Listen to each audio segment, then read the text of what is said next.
Yeah, you guys wanted a video of the Outlaw Train Horn. I uploaded pictures of when I got it the other day in the mail.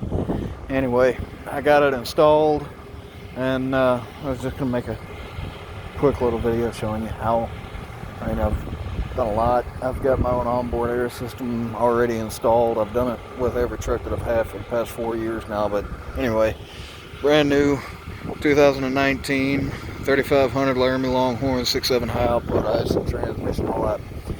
It already has the auxiliary switches from factory, so I routed everything that I installed to auxiliary switches minus the paddle valve for my airbags and the rear suspension.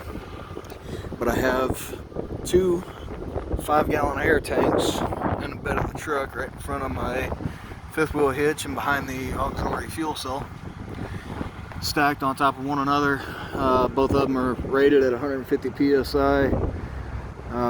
They're holding approximately 165 psi, and they're both tied together. The compressors are right there. I popped some holes in the bed so all the tubing and everything goes straight under the truck. It's nice and clean. Not a big rat's nest of wires and pipes. Personally, I think it looks nice. So that right there is just for a gauge so I can monitor how much air is in the tanks.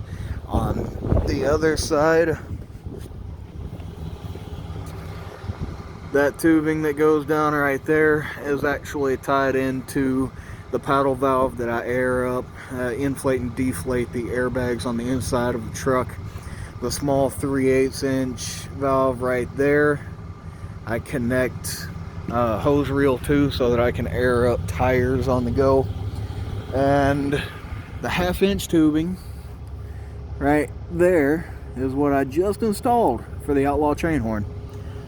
I put a 1/2 inch galvanized Street 90 in and popped a hole in the bed.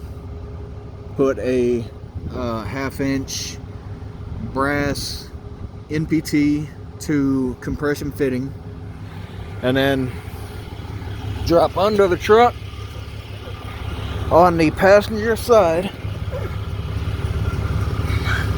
and there's a horn right in front of the dually flare. Passenger side of the truck.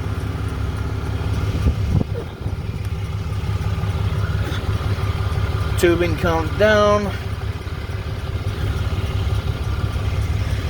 right there, comes right over past the frame, goes straight into the horn. Then these wires here, they run across to the wiring harness that I designed for the compressors, and everything goes to the auxiliary switches. I've seen a lot of videos of people hooking up auxiliary switches and they don't know what they're doing. They think that they got to run their own fuses and their own relays, and you don't have to do that. Ram has already put fuses and relays in trucks that have the auxiliary switch compatibility. It's right here. In this box is your fuses and your relays. Right there. That's for all your auxiliary switches. Well, there's actually 6. In the 5th generation trucks, there's 6 or 5 with a PTO. But these are your fuses. You just got to figure out which slot is for what auxiliary switch, which you can find that pretty easy on diagrams online. And then all those fuses came factory, so then I just have to relocate the fuses based on what my power needs are to that particular button. Now I have the compressors both set up for latching, and they're both set up on auxiliary switch 2 and auxiliary switch 3. One is set up for momentary, and that's my train horn. Anyways, as you can see under the hood of the truck, there's no rat's nest, there's no fuses, there's no relays. I didn't connect anything to the battery. It's all stock. The only thing I did was run straight to this, which is factory setup for the auxiliary switches. All you got to do is splice your wire to the wires that come from the factory for those ports, and then put them in there, and then make sure the fuse is in the right place for the auxiliary switch, and you're good to go. You don't have to run anything else. So that being said, I'm gonna go ahead and sound off the horn for you. I'm gonna try and leave my phone where you can get a good idea of it, right behind the passenger side front tire. And you'll hear it in a second.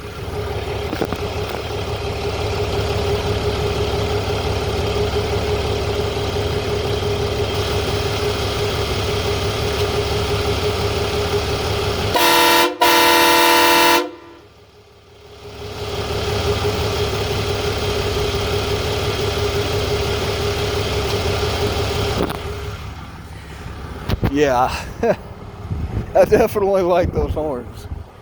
It's I don't think is quite the same tone as a train horn, but it's damn sure really close, and it will